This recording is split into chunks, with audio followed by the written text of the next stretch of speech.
ಹಂಗನ್ಬಿಟ್ಟು ಬೇರೆ ಯಾರು ಇಂದ ಲೀಡರ್ಶಿಪ್ ಇಲ್ಲ ಇವ್ರು ಹೇಳ್ತಿರೋ ಥರ ಇದೆಯಾ ಇದು ಅಲ್ಲ ಇವ್ರು ಹೇಳ್ತಿರೋದೇ ಆಯಿತು. ಅದು ಈಗ ಇವ್ರು ಹೇಳ್ತಿದ್ದಾರೆ ಯತೀಂದ್ರ ಸಿದ್ದರಾಮಯ್ಯನವರ ಪರ್ಸ್ನಲ್ ಸ್ಟೇಟ್ಮೆಂಟ್ ಅದು ಅಂತ ಹೇಳಿ. ಅದನ್ನು ಖುದ್ದು ಯತೀಂದ್ರ ಅವರು ಹೇಳಿಲ್ಲ ನಮಗೆ, ಇದು ನನ್ನ ಪರ್ಸ್ನಲ್ ಅಪ್ಪ, ಪಾರ್ಟಿ ಅಭಿಪ್ರಾಯ ಅಲ್ಲ ಅಂತ ಅವರು ಇಲ್ಲಿವರೆಗೂ ಅವರು ಮಾತಾಡಿದ್ದು ನನಗಂತೂ ಕೇಳಿಸ್ಕೊಂಡಿಲ್ಲ. ಯಾರು ಬಳಿ ಆದರೂ ಇದ್ದರೆ ಅದನ್ನು ಕೊಡಲಿ, ಅದನ್ನು ನಾನು ಪ್ಲೇ ಮಾಡ್ತೇನೆ, ನನಗೆ ತಕರಾರೇನಿಲ್ಲ ಇಲ್ಲಿ. ಈಗ ಸಿದ್ಧಾಂತ ನಡೆಸೋದು ಅಂತ ಹೇಳಿದ್ರೆ ಪಕ್ಷವೇ ಸಿದ್ಧಾಂತ ರೀ. ಇವರು ಪಕ್ಷದಲ್ಲಿ ಒಂದಷ್ಟು ಲೀಡರ್ಗಳು ಹುಟ್ಟಾಕೊಳ್ಳೋದು, ಆ ಲೀಡರ್ಗಳು ಆ ಜನಾಂಗದ ಪರವಾಗಿದ್ದಾರೆ, ಅಕಸ್ಮಾತ್ ಆ ಲೀಡರ್ ಇಳಿದ್ಬಿಟ್ಟ ತಕ್ಷಣ ಆ ಜನಾಂಗ ಅನಾಥವಾಗಿಬಿಡುತ್ತೆ, ಅದಕ್ಕೆ ಇಂಥವ್ರೇ ನಾವು ಫಿಕ್ಸ್ ಮಾಡಿದ್ದೀವಿ, ಈ ಬಣನೇ ಡಿಸೈಡ್ ಮಾಡ್ಕೊಂಡಿದ್ರೆ ಈ ಬಣದವರೇ ಪಾರ್ಟಿ ಕಟ್ಟಿಬಿಡಲಿ. ಹಂಗಾದರೆ ಇನ್ನೊಬ್ಬರು ಯಾರು ಸಿ ಎಮ್ ಆಗೋದೇ ಬೇಡ. ಈ ಹೇಳಿಕೆಗಳೆಲ್ಲ ರಾಜ್ಯದ ದುರಂತ ಸರ್. ಇದರಲ್ಲಿ ನಾವು ಯಾಕೆಂದ್ರೆ ನಾವು ಅಭಿವೃದ್ಧಿ ಅಂತ ಆದಾಗ ನೀವು ಎಮ್ ಎಲ್ ಎ ಆಗೋವರೆಗೂ ಪಕ್ಷ ಏನಾದರೂ ಹೇಳ್ಕೊಳ್ಳಿ. ಅದು ಎಮ್ ಎಲ್ ಎ ಪಕ್ಷ ಎಷ್ಟು ಬೇಕಾದ್ರೂ ಮಾತಾಡ್ಕೊಳ್ಳಿ, ನೀವು ವೈಯಕ್ತಿಕವಾಗಿ ಏನಾದರೂ ಮಾತಾಡ್ಕೊಳ್ಳಿ. ಸಿ ಎಮ್ ಅಂತ ಆದಮೇಲೆ ಅವ್ರು ರಾಜ್ಯಕ್ಕೆ ಸಿ ಎಮ್, ಅವರು ಕಾಂಗ್ರೆಸ್ ಪಕ್ಷಕ್ಕೆ ಸಿ ಎಮ್ ಅಲ್ಲ ಅವರು. ಸೊ ಅವರು ಯತೀಂದ್ರ ಅವ್ರು ಮಾತಾಡಿದ್ದು ಹೇಗೆ ಅಂದರೆ, ತಮ್ಮ ಮನೆಯಲ್ಲಿ ಯಾವುದೋ ಒಂದು ಕುರ್ಚಿನ ಪರ್ಸನಲ್ ಇದಾಗಿ ಬೇರೆಯವರಿಗೆ ಕಾಂಟ್ರಿಬ್ಯೂಟ್ ಮಾಡ್ತಾ ಇದ್ದೀನಿ, ನಾನು ಕೊಡ್ತಾ ಇದ್ದೀನಿ ಅಂತಾರೆ, ಬಾಗಿನ ಕೊಡ್ತಾರಲ್ಲ ಆ ರೀತಿ ಬೇರೆಯವ್ರಿಗೆ ಕೊಡ್ತಾ ಇದ್ದೀನಿ ಅಂತ ಹೇಳ್ತಾರೆ. ಇಲ್ಲಿ ರಾಜ್ಯದ ಜನ ಕೊಟ್ಟಿದ್ದಾರೆ 136 ಅಂತ ನಿಮ್ಗೆ ಅಧಿಕಾರ ಮಾಡಿ ಅಂತ ಅಂದ್ಬಿಟ್ಟು ಪದೇ ನಾವು 2.5 ವರ್ಷದಿಂದ ಇದೇ ಕೇಳ್ಕೊಂಡ್ ಬರ್ತಾ ಇದೀವಲ್ಲ ಸರ್. ತಾವು ನಮ್ ಕೇಳ್ತಾ ಇರ್ತೀರಾ, ನಾವ್ ಹೇಳಿದ್ವಿ ಅಭಿವೃದ್ಧಿ ಮಾಡ್ರಿ ಅಂದ್ರೆ ಸಿಎಂ ಕುರ್ಚಿ ಬದಲಾವಣೆ, ಸಿಎಂ ಕುರ್ಚಿ ಬದಲಾವಣೆ ಯಾರು ಹೇಳಿರೋದು ನಿಮ್ಗೆ ಹೇಳಿಲ್ವಾ? ಅದಲ್ಲಿ ಅವ್ರು ಹೇಳಿದಾರಲ್ಲ, ಒಬ್ರು ಸಿಎಂ ಕುರ್ಚಿ ಖಾಲಿ ಇಲ್ಲ ಅಂತ ಇವರೇ ಹೇಳ್ತಾರೆ. ಮತ್ತೆ ಇವರೇ ಬಂದ್ಬಿಟ್ಟು ಯಾವ್ದು ಇದಿಲ್ಲ ಅಂತ ಹೇಳಿ. ಸಿದ್ಧಾಂತದ ಬಗ್ಗೆ ನಾವು ಹೇಳಿದ್ದು ಸೈದ್ಧಾಂತಿಕ ನಾಯಕತ್ವದ ಹಸ್ತಾಂತರ, ಅಧಿಕಾರ ಹಸ್ತಾಂತರ. ಹಾಗಾದ್ರೆ ಸಚಿವ ಸಂಪುಟದ 34ರಲ್ಲಿ ಇವರು ಮತ್ತೆ ಸತೀಶ್ ಜಾರಕಿಹೊಳಿ ಬಿಟ್ಟು ಇನ್ನು 32 ಜನ ಅಸಮರ್ಥರು, ಅವ್ರ ಕೇಪಬಿಲಿಟಿ ಇಲ್ಲ. ಓಕೆ, ಅವ್ರು ಯಾವ ಏನು ಮಾಡಕ್ಕಾಗಲ್ಲ, ಯಾವ ಎಲ್ಲಾ ಸಮುದಾಯದ ಒಟ್ಟಿಗೆ ತಗೊಳ್ಳ ಇವ್ರ ಕರ್ಕೊಂಡ್ ಬಂದಿದ್ದೆ ಮಾಸ್ ಅಂತ ಅಲ್ವಾ, ಮಾಸ್ ಲೀಡರ್ಶಿಪ್ಸ್ ಅಂತ ಅಲ್ವಾ. ಸೊ ಮಾಸ್ ಲೀಡರ್ಶಿಪ್ಸ್ ಯಾಕೆ ಬರೀ ಒಂದೇ ಒಂದು ವರ್ಗಕ್ಕೆ ಹೋಗ್ತಾ ಇದೆ? ಮಾಸ್ ಲೀಡರ್ಶಿಪ್ ಅದಕ್ಕೆ ನಾವು ಕೇಳ್ತಾ ಇರುವಂತದ್ದು ಈ ಸರ್. ಹಾಗಾದ್ರೆ ನಾವು ತುಂಬಾ ಮಾತಾಡ್ತಾ ಇದ್ವಿ ಶಿಸ್ತಿನ ಬಗ್ಗೆ, ಕೆಪಿಸಿಸಿ ಅಧ್ಯಕ್ಷರು ತುಂಬಾ ಮಾತಾಡ್ತಾ ಇದ್ರು. ನಾನ್ ಕೇಳ್ತಾ ಇದ್ದೀನಿ sir, KPCC can he dare to issue a notice to Yatindra? ಈ ಒಂದು ಇದಕ್ಕೆ is also part of the KPCC ಅಲ್ವಾ, ಈಸ್ ಆಲ್ಸೋ ಮೆಂಬರ್ ಅಲ್ವಾ, ಪಾರ್ಟ್ ಆಫ್ ಸರ್ಕಾರದ ಪಾರ್ಟ್ ಅಲ್ವಾ. ಬೇರೆಯವರೆಲ್ಲ ಲೀಡರ್ಶಿಪ್ ಮಾಡಿದಾಗ ಯಾರು ಮಾತಾಡಬಾರ್ದು ಅಂತ ಹೇಳ್ದಂತ D K Shivakumar KPCC president ಆಗಿ will he dare to give issue a notice to him? Fine. ನಾನು ಇದೀಗ ಸಮೀವುಲ್ಲಾ ಅವರು ಜಾಯ್ನ್ ಆಗಿದ್ದಾರೆ, ಹಿರಿಯ ಪತ್ರಕರ್ತರಿದ್ದಾರೆ. ಸಮೀವುಲ್ಲಾ ಸರ್ ನಮಸ್ಕಾರ, ಸ್ವಾಗತ ನಿಮಗೆ ಒಂದು ಡಿಬೇಟ್ಗೆ.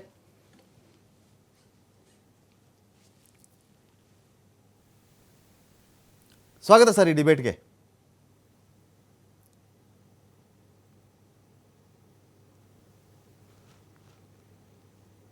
ಸರ್ ಕೇಳಿಸ್ತಾ ಇದೆಯಾ ಸರ್? ನನ್ನ ವಾಯ್ಸ್ ಕೇಳಿಸ್ತಾ ಇದೆಯಾ? ನನ್ನ ವಾಯ್ಸ್ ಕೇಳಿಸ್ತಾ ಇದೆಯಾ? ಕೇಳಿಸ್ತಾ ಇಲ್ಲ ರೀ. ಓಕೆ, ನಾನು ಮತ್ತೆ ಮಾತಾಡಿಸ್ತೀನಿ. ಇಲ್ಲಿ ಈಗ ಪ್ರಾಕ್ಟಿಕಲಿ ಮಾತಾಡಿದ್ರೆ, ಕಶ್ಯಪ್ ಅವರೇ ಪ್ರಾಕ್ಟಿಕಲಿ ಮಾತಾಡೋಣ. ನಾವು ಪ್ರಾಕ್ಟಿಕಲಿ ಮಾತಾಡಿದ್ರೆ ಇದೇ ಡಿ ಕೆ ಶಿವಕುಮಾರ್ ಅವರು ಮಾಗಡಿನೋ ತುಮಕೂರಿನೋ ಅಥವಾ ಇನ್ಯಾವುದೋ ರಾಮನಗರನೋ ಕನಕಪುರನೋ ಇದನ್ನು ನಂಬ್ಕೊಂಡು ಸಿ ಎಮ್ ಆಗ್ತೀನಿ ಅಂತ ಕನಸು ಕಾಣ್ತಿದ್ದಾರೆ ಹಂಗಾದವರು. ಸೊ ಆ ಮನುಷ್ಯನಿಗೆ ಸಿ ಎಮ್ ಕನಸೇ ಇರಬಾರ್ದು.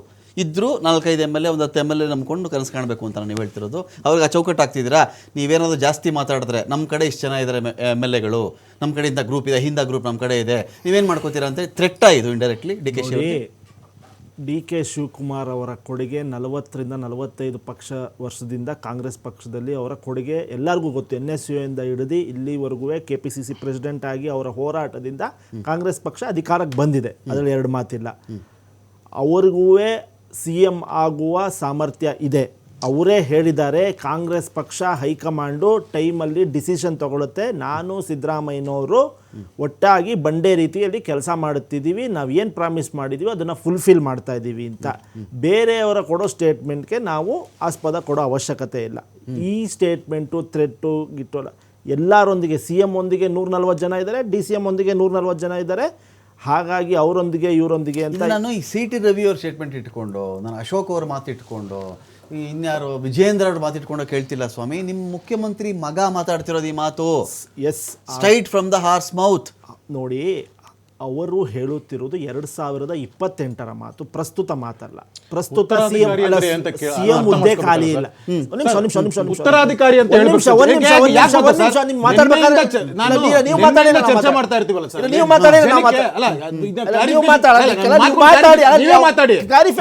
ಕೊಟ್ಬಿಡಿ. 2028ವರೆಗೆ ಜನರಿಗೆ ಉತ್ತರ ಕೊಡ್ಬೇಕಾಗುತ್ತೆ. ನೋಡಿ, 2028ಗೆ ಈ ಮಾತು ಅಂತ ಅಪ್ರಸ್ತುತವಾಗಿ ಈ ಮಾತು ಅವಶ್ಯಕತೆ ಇಲ್ಲ. ಅನಾವಶ್ಯಕವಾಗಿ ಜನರಿಗೆ ಯಾಕೆ ಈ ತರ ಇದ್ ಮಾಡ್ತಾ ನೋಡಿ, ಇದ್ದೀರಿ? ತೊಂದ್ರೆ ಕೊಡ್ತಾ ಇದ್ದೀರಿ ರಾಜ್ಯದ ಜನರಿಗೆ ನೋಡಿ ನೀವು. ನಾವ್ ರಾಜ್ಯ ಸಾರ್ಸೋ ಜನತೆ ಕೆಲ್ಸ ನಾವು ಮಾಡ್ಬೇಡಿ. ತಿಪ್ಪೆ ಸಾರಿಸೋ ಕೆಲಸ ಮಾಡ್ತಿಲ್ಲ. ನಾವ್ ಏನ್ ಪ್ರಾಮಿಸ್ ಮಾಡಿದ್ವೋ ಫುಲ್ಫಿಲ್ ಮಾಡಿದೀವಿ. ಆಡಳಿತ ಬೆಳಗ್ಗೆ ಆದ್ರೆ diversion ಸುಮ್ನೆ ಕೂತ್ಕೊಳ್ರಿ. ನಿಮ್ಗೆ Diversion tax ಅಲ್ಲ ಇದೆ. ಏನ್ ಡೈವರ್ಷನ್ ಟ್ಯಾಕ್ಸ್ ಪ್ರತಿಯೊಂದಕ್ಕೂ ಕೇಂದ್ರ ಏನು ಸರ್ಕಾರದಿಂದ ಹಣ ಏನು ಬರ್ಬೇಕು, ಗೊತ್ತಿಲ್ಲ. ಅದ್ರ ಬಗ್ಗೆ ಮಾತಾಡಿ. ಇದ್ ಮಾಡ್ಬೇಕಾಗಿದೆ. ನೆರೆ ಬಂದಿದೆ, ಬರೀ 300 ಕೋಟಿ ಏನ್ ಕೊಟ್ಟಿದ್ದಾರೆ. ಮಾಡಿದ್ರಿ? ಅದ್ರ ಬಗ್ಗೆ ಕೊಡ್ಬೇಕಾಗಿದೆ. ಮಾತಾಡ್ರಿ. 300 ಕೋಟಿ ಬರೀ ಕೊಟ್ಟು ನೆರೆ ದಿನ ಬಂದಿದೆ. ಬೆಳಗ್ಗೆ ಆದ್ರೆ ಅದ್ರ CM ಬಗ್ಗೆ ಆಸೆ diversion ಇರುತ್ತೆ. tax ಜನ ರೋಸ ಏನು? ತೋರಿಸ್ತಾರೆ ಆಡಳಿತ ನಿಮ್ಮಲ್ಲಿ. ನಿಂತೋಗಿದ್ದೇನ್ರಿ? ಆಡಳಿತ ದಿನ ಬೆಳಗ್ಗೆ ಆದ್ರೆ ನಿಂತೋಗಿದ್ದೇನ್ರಿ? ತಿಪ್ಪೆ ಸಾರ್ಸೋ ಕೆಲಸ ಅಥವಾ ಮಿನಿಸ್ಟ್ರುಗಳು ನಿಮ್ಮಲ್ಲಿ. ಕೆಲಸ ಮಾಡೋದು ನಿಲ್ಸೋಗಿದ್ದಾರೇನ್ರಿ? They can't give it ಅಂತ ಯಾವ ಹೇಳಿ. ಯಾವ Strong diversion CM, ಹೇಳ್ರಿ ನೀವು? strong DCM ಯಾವ ಅಂದ್ರೆ ಯಾವ ಒಡಿಶಾ diversion ಒಳಗೆ tactics ಅಷ್ಟು ಹೇಳ್ರಿ? ನಾಲಾಯಕ ಯಾಕ? ಹೈಕಮಾಂಡು.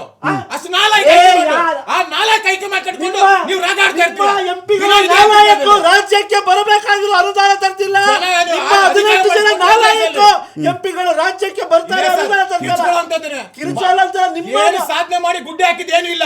ನಿಮ್ಮ ಯೋಗ್ಯತೆಗೆ ರಾಜ್ಯಕ್ಕೆ ಬರಬೇಕಾಗಿರೋ ಅನುದಾನ ತಗೊಂಬರ್ರಿ, ಆಮೇಲೆ ಮಾತಾಡ್ರಿ. ನೀವೇನ್ ಹೈಕಮಾಂಡ್ ನಾಯಕ ನಾಯಕ ಅಂತ. ಆ? ನೀವೇನ್ ಕಡ್ದು ಗುಡ್ಡೆ ಹಾಕಿದ್ರೆ ಅಂತ 300 ಕೋಟಿ ಕೇವಲ 300 ಕೋಟಿ ಕಳಿಸಿದ್ರ. ವರ್ಷದಿಂದ ಯಾವ್ದು ಕಡ್ದು ಗುಡ್ಡೆ ಅದಕ್ಕೆ ಬೈ ಎಲೆಕ್ಷನ್ ಅಲ್ಲಿ ಗೆಲ್ತಿರೋದು. ದಿನ ನಿಮ್ಮ ಯೋಗ್ಯತೆಗೆ ನಮ್ಮ ಪಕ್ಷ ಪ್ರಾಮಿಸ್ ಮಾಡಿರೋದನ್ನ ನೀವು ಅದಕ್ಕೆ ಬಿಹಾರ ಇಂಪ್ಲಿಮೆಂಟ್ ಮಾಡಿದ್ದೀರಾ. ಡೆಲ್ಲಿ ನಿಮ್ಮ ಒಂದಿನ ಜನ ಕಾಂಗ್ರೆಸ್ ನ ಮುಚ್ಚಾಕ್ಬಿಡ್ತಾರೆ.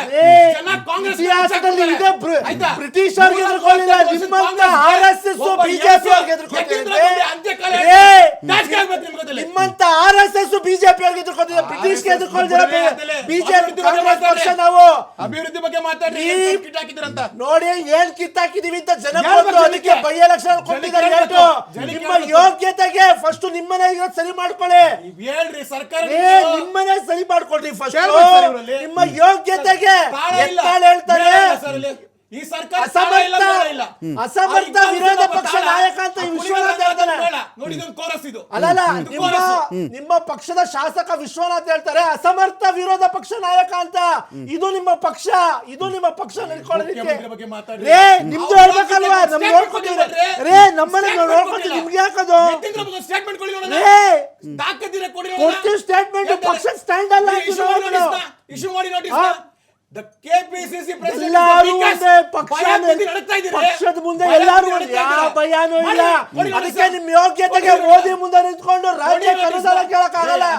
ನಿಮ್ಗೆ ದಮ್ಮು ತಾಕತ್ತಿದ್ರೆ ಮೋದಿ ಮುಂದೆ ಹೋಗ್ಬಿಟ್ಟು ರಾಜ್ಯಕ್ಕೆ ಬರ್ಬೇಕಾಗಿಲ್ಲ ಅನುದಾನ ತಗೊಂಡ್ಬನ್ನಿ. ಬದ್ಧತೆ ತೋರಿಸ್ರಿ. ರಾಜ್ಯಕ್ಕೆ ಅನುದಾನ ತಗೊಂಡ್ಬನ್ನಿ, ರಾಜ್ಯಕ್ಕೆ ಬರ್ಬೇಕಾಗಿಲ್ಲ ಅನುದಾನ ತೋರ್ಕೊಳ್ಳಿ.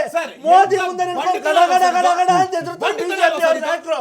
ಇದು ನಿಮ್ಮ ಬದ್ಧತೆ. ನಿಮ್ಮ ಯೋಗ್ಯತೆಗೆ ಕವಡೆ ಕಾಸು ತರ್ತಾ ಇಲ್ಲ ಕೇಂದ್ರದಿಂದ. ನಿಮ್ಮ ಯೋಗ್ಯತೆನೇ ಅದಲ್ಲ. ಚರ್ಚೆ ಮತ್ತೆ ಮುಂದುವರಿಸಿ.